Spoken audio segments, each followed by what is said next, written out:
Olá, sejam todos muito bem-vindos a mais um programa do Desenvolve Vale. Aqui falamos muito do desenvolvimento, de oportunidades, de crescimento, mas tudo isso é importante desde que todos nós tenhamos saúde.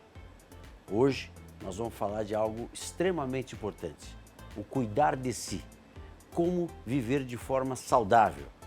Tem um convidado muito especial aqui, um médico fera aqui na nossa região, doutor Aloísio Vargas. Prazer, doutor Aloísio. Kiko, que honra estar aqui. Está conosco aqui, viu? Uma enciclopédia da área da saúde, conhece tudo.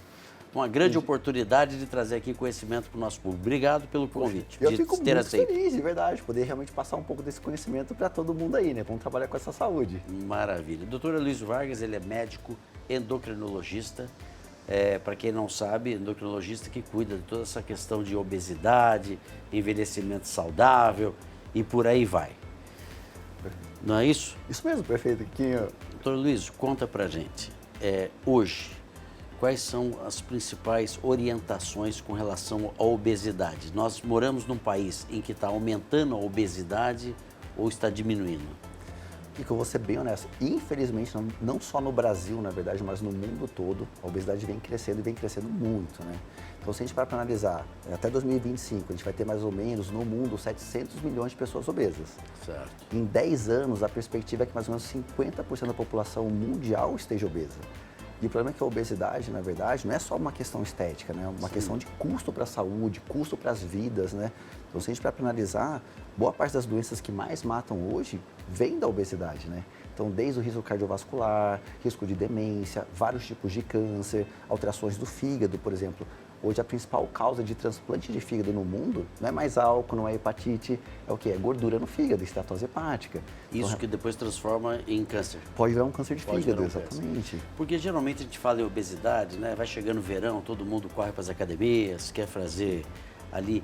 E sempre se foca muito na questão estética. Claro que todo mundo quer se sentir bem, quer estar com a autoestima elevada, mas o problema, então, realmente são as consequências de estar fora do peso, né? Exato. E vamos pensar, isso com certeza, eu acho que a estética motiva todo mundo. Motiva, né? É o que faz acordar cedo e ir para academia. Exato. É o primeiro, vamos lá, tem que mudar essa vida. Mas é muito além disso, né? Vamos pensar, qualidade do sono. Se eu estou acima do peso, eu não vou ter uma noite bem dormida. Eu vou ter apneia, já vou acordar cansado no dia seguinte, eu não vou ser produtivo, então minha semana não vai render, meu raciocínio vai estar mais lento, o risco de ter hipertensão, de morte súbita sobe só por uma noite mal dormida. Aí vamos pensar em outras consequências. Uma coisa simples, mobilidade. Estou obeso, não consigo às vezes amarrar um cadarço. Não, então assim... sobe uma escada, já falta o ar. Fatigando. Então tem que pensar que, na verdade, cada grau de obesidade, por exemplo, reduz a expectativa de vida na casa dos 30%, na fase para você chegar vivo até os seus 60 anos. Então vamos pensar, vamos pensar 40 anos ali, que já é uma idade meio complicada, porque se eu tenho uma morte súbita ali com 40 anos, um infarto, alguma coisa, normalmente é fatal, né, porque é um tempo da circulação colateral, e o obeso tem muito mais chance de ter uma morte súbita nesse sentido, mas vamos pensar a expectativa de chegar vivo aos 60 anos. Então, se eu tenho 1,80 mais ou menos, e uns 100, 120 quilos, já vou tentando uma obesidade grau 2 ali. A chance de chegar vivo aos 60 anos é uma cara e coroa, é 40% de chance de chegar vivo. Então, por isso que eu falo, não é só essa questão estética, mas é como você quer envelhecer, né?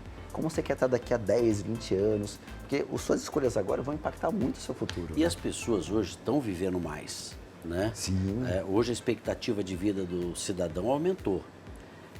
Quais são as orientações, os hábitos precisam ser mudados? Ele deve procurar um endocrinologista? Tem alguma faixa etária que ele já deva procurar? Porque eu imagino que quanto antes ele começar, melhor, né? Melhor, sem sombra de dúvida. Acho que como você falou, na verdade a gente está vivendo mais, mas a questão é viver mais e melhor.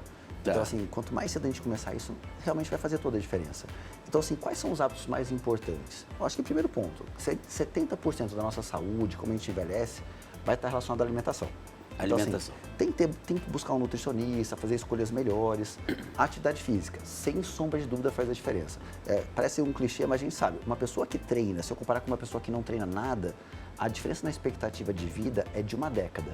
Então não existe suplemento, não existe remédio que te dê 10 anos de vida a mais. Mas agora, treinar todo dia, correr, ir para uma academia, te dá uma década a mais. E não só o tempo de vida, mas a qualidade desse tempo. Porque o que vai limitar a gente na velhice? Vamos ser honestos, ou eu estou gaga, eu estou com alguma alteração de demência, que também está crescendo muito no mundo, ou mobilidade. E o exercício de força, principalmente, garante que as duas coisas não aconteçam. Primeiro que eu previno Alzheimer, porque eu solto um hormônio que dissolve as placas beta-amiloide, que é a irisina. E o segundo ponto, eu vou segurar o quê? Meu esqueleto, porque eu vou ter músculo para ter esse esqueleto. Então, é uma poupança para a velhice. Perfeito. Então, o exercício, sem sombra de dúvida. Avaliar a parte hormonal, porque, infelizmente, muitos hormônios passam batidos hoje. A gente sabe que boa parte das doenças modernas também está relacionada a alterações hormonais. Pegando o gancho dessa fase hormonal que é importante, hoje se fala muito em reposição hormonal. Sim. Isso serve tanto para o homem quanto para a mulher. Com certeza, quando a gente tem alterações, principalmente nessa parte de deficiência. Vamos pensar, mulheres, menopausa. A correção da menopausa ou a reposição da menopausa melhora muito a qualidade de vida da mulher, né? Então, assim, a gente vai envelhecer? Vai, mas vai envelhecer com mais qualidade. Então, assim, eu não vou perder massa óssea, não vou perder massa muscular, eu vou ter desejo sexual, vou ter libido, que é uma outra coisa que muitas vezes acaba com o casal nessa fase. Sem dúvida. Eu acho uma coisa que incomoda muito os calores também, né, relacionados à parte da menopausa. Então, a gente consegue melhorar muito essa questão de proteção cardíaca, pensando em reposição hormonal. Então, é fundamental. E para os homens, a mesma coisa.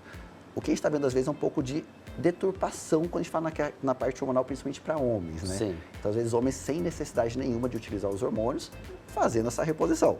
Então, Querem não é ficar bem... mais forte aí. Exato, focando só na parte estética. Certo. Muitas vezes isso acaba gerando, na verdade, consequências negativas. Então, por exemplo, eu posso bloquear minha própria produção de testosterona, eu posso aumentar o risco cardíaco muitas vezes, ter alteração prostática em decorrência de um mau uso da testosterona. Então, assim, quando a gente fala principalmente na reposição masculina, tem que ser muito bem indicada e muito bem acompanhada. Por isso, nós vamos ter que ir para o intervalo, mas antes de ir para o intervalo, eu quero falar, sempre escute um médico, não se automedique. Vamos para um breve intervalo comercial e voltamos em seguida.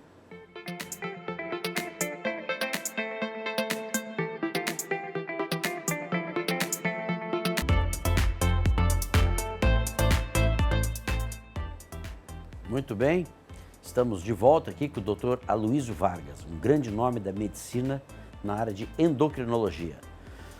Doutor Aloysio, conta aqui para os nossos telespectadores. A gente tem ouvido falar muito sobre o Ozempic.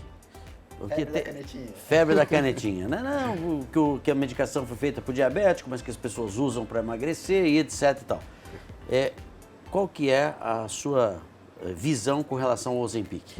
Na verdade, não só o Ozempic, né? Até as canetinhas que vieram antes, como na verdade o Saxenda, por exemplo, o Victoza, eles, vou ter que ser bem honesto, revolucionaram o tratamento da diabetes e da obesidade. Tá. Então, ele foi feito primeiramente para atender ao diabético. Ao diabético, inicialmente. Tá. Na verdade, ele é um hormônio muito similar ao nosso hormônio do intestino, um hormônio que a gente produz. Certo. E esse hormônio, na verdade, ele controla muito bem a glicemia, só que como efeito que ele acaba gerando no cérebro também, na parte intestinal, é da saciedade. Então, a gente começou a ver um outro potencial aí, que é a questão da própria questão do controle do peso. E como a obesidade, a gente estava falando sobre isso agora, está aumentando muito, naturalmente acabou sendo direcionado mais para esse campo de obesidade hoje, né? E revolucionou, porque se a gente parar para analisar, as medicações que a gente tinha antigamente geravam muitos efeitos colaterais, pega as anfetaminas, por exemplo, sibutramina, então a gente agia muito no sistema nervoso central. Perfeito. Então a pessoa tinha ansiedade, muitas vezes depressão, ideias suicidas, coisas terríveis. E quando a gente pega essa questão das incretinas, essas injeçõezinhas, o Ozempic, por exemplo, isso não acontece. O máximo que você tem de efeito colateral é o quê? Um pouco de náusea, aquela sensação que você está meio empachado, como se você tivesse acabado de sair de uma churrascaria, por exemplo. Eu até posso servir como cobaia aqui, porque eu tomo Ozempic e acho realmente um grande medicamento. Porque assim, no passado a gente ia no médico, ele às vezes dava uma tabela do que você não podia. É difícil. Você não pode comer isso, a gente sabe. Então, como o norte, quem está me ouvindo sabe bem, mas às vezes quem que não olha um chocolatinho à noite ali e não quer... Tá com a tentação, uma né? tentação. Come uma barra, né? Você tem uma barrinha, né? Para não dizer que a gente fez isso esses dias. E o Ozempic, eu tomo Ozempic, me ajudou muito nessa parte de poder controlar mesmo a alimentação. E eu não senti muitos efeitos colaterais. Então, eu achei que foi realmente um baita de um remédio. Ele é fantástico. E como você disse, né? Ele ajuda você a mudar seus hábitos. Então, a partir do momento que você fala, olha, eu consigo escolher o que eu vou comer, sem ter aquela compulsão, aquela gana. Exato. Você, na verdade, consegue sustentar essa mudança de hábitos, né? Você consegue, na verdade, depois de 6, 8 meses... Se acostuma. Se acostumar, exatamente. Doutora Luiz, eu em pizzaria não consigo passar do segundo pedaço. Excelente. Se não tomasse o Ozempic, era 3, 4. Então, eu acho que ele tem realmente uma situação muito positiva para quem quer emagrecer, né? E tem um outro ponto ainda mais interessante, que não é só na perda de peso. Ele age no que a gente chama de MACE na medicina. O que é o MACE? Ele age em outros efeitos positivos, principalmente quando a gente fala em proteção cardíaca. Olha aí. Então ele protege contra infarto, contra AVC, contra insuficiência cardíaca e contra insuficiência renal. Então, é uma medicação que ainda acaba ajudando muito em outros fatores de risco quando a gente pensa realmente na mortalidade ligada à obesidade. Perfeito. Está explicada, então, a questão do Ozempic. Eu percebo que você comenta muito a respeito do sono. Sim. Né, da importância do sono, dos hormônios que são produzidos quando estamos dormindo. Qual que é a orientação com relação ao sono? Tem um mínimo? As pessoas costumam falar em 8 horas, é isso mesmo? Na verdade, o sono tem algumas coisas interessantes. A quantidade de tempo influencia de fato. Então, o ideal pelo menos 7 horas de sono. 7 horas. Não passar das 9. Dormir demais também pode ser prejudicial. É interessante isso. Tá. O quarto, assim, é ideal que seja sempre um quarto confortável, escuro, principalmente evitar a luz azul, né? Porque a luz azul, então ficar em tela à noite e tudo mais, celular antes de dormir, não é interessante porque você acaba estimulando, na verdade, o seu cérebro a continuar trabalhando. Você não dá informação que é noite. Então você tem que começar a desligar esse cérebro, ensinar ele que está na hora de dormir. E hoje as pessoas dormem com o celular no peito, né? No peito, com a televisão ligada, então é complicado isso. E o outro detalhe, isso atrapalha. Atrapalha e uma muito. noite mal dormida, você sente... Aquela ressaca no dia seguinte, né? Eu acho que a pior ressaca que existe é a de sono. Mas é pior do que isso, né? Que a gente sabe que o sono está ligado a aumento do risco de obesidade, aumento de hipertensão, aumento de diabetes, aumento de compulsão alimentar, alteração dos hormônios contrarregulatórios, que é principalmente o hormônio do estresse, a própria produção de testosterona acontece durante o seu sono profundo. Então, se você dorme mal, você gera um desequilíbrio em quase todos os hormônios do seu corpo. Então, por isso que é importante demais dormir. E uma coisa que você falou, realmente, por que eu friso muito isso? Hoje a população basicamente não dorme. As queixas que eu mais vejo no consultório é: eu não consigo dormir. Seja por ansiedade, seja por excesso de trabalho, seja por tela. Então, muitas vezes dorme 3, 4 horas por noite, acordando a noite inteira. Então, a qualidade de vida acaba caindo muito na ocorrência disso. Quer dizer, é algo que não é um medicamento diretamente, mas o sono dele acaba servindo ali como um grande regulador. E olha que coisa interessante, coisas, né? Risco de demência. Ano passado, em junho, se eu não me recordo, acho que é isso mesmo, teve um estudo que ele avaliou quais eram os principais fatores de risco para a questão de desenvolvimento de Alzheimer. De Alzheimer. E o primeiro fator qual foi? Sono. Interessante. Está na limpeza do cérebro. Eu acho que as pessoas estão muito conectadas e existe essa necessidade realmente de observar a hora de desligar, né? Porque você está quase dormindo lá, você deixa o celular, vai, pim, pronto, você já vai querer saber quem que é o Exato, WhatsApp. a curiosidade ali. E é o seguinte, todo mundo tem algum telefone fixo por perto. Se for uma calamidade, vai chegar até você. Exato. Né? Então, eu acho que tem que ter esse contato. A qualidade de vida é tudo, né? Tudo. A gente só tem essa vida, né, Kiko? O seu consultório hoje, ele é muito mais do que um consultório, né? Ele trabalha ali realmente uma qualidade geral da pessoa. Exato. Na verdade, a gente tentar... Eu vi que você faz reposição de vitaminas. Tudo. Até, assim, a gente tem até uma cozinha na clínica para ensinar a cozinhar, na verdade. Não, o consultório, isso aqui não é comercial não, viu, gente? Mas que dá gosto de falar, porque é um ambiente diferente quando você visita lá o Dr. Aloysio, nessa estrutura que te enxerga como um todo, né? Todo, exatamente. Na verdade, é tentar te ajudar, na verdade, a envelhecer com qualidade. Então, quais são os hábitos que eu preciso mudar, como que a gente consegue colocar isso em ação, e a gente tem que estar lá em conjunto, né? Porque, na verdade, eu acho que o médico não é simplesmente dar informação, é como que eu consigo fazer esse ajuste na sua vida, né? Hoje individualizar. Você atende São José dos Campos e mais algum lugar? Eu estava em São Paulo, por enquanto ainda não voltei, mas a tendência é voltar para São Paulo também. Aqui. Perfeitamente. O nosso tempo está acabando. Dr. Aloysio Vargas, esse grande nome da medicina de endocrinologia, quero agradecer bastante. E o nosso programa é isso. Não adianta a pessoa ser um grande empreendedor, acumular recursos e tudo mais se não tiver saúde. Né? Se não envelhecer de forma saudável, até para poder gastar tudo que ganhou. Como a Brito Diniz falava, né? Exatamente, né? Que era um grande atleta também. Exato. Mas muito, muito obrigado por ter participado conosco aqui, doutor Aloysio. Eu agradeço, que foi uma honra. Muito obrigado pelo convite. Maravilha. Bom, e agora no próximo bloco nós vamos ter aí um momento tecnológico diretamente do Parque de Inovação Tecnológica. Espero vocês no próximo bloco, vamos falar um pouco sobre tecnologia. Em seguida voltamos logo após o intervalo comercial.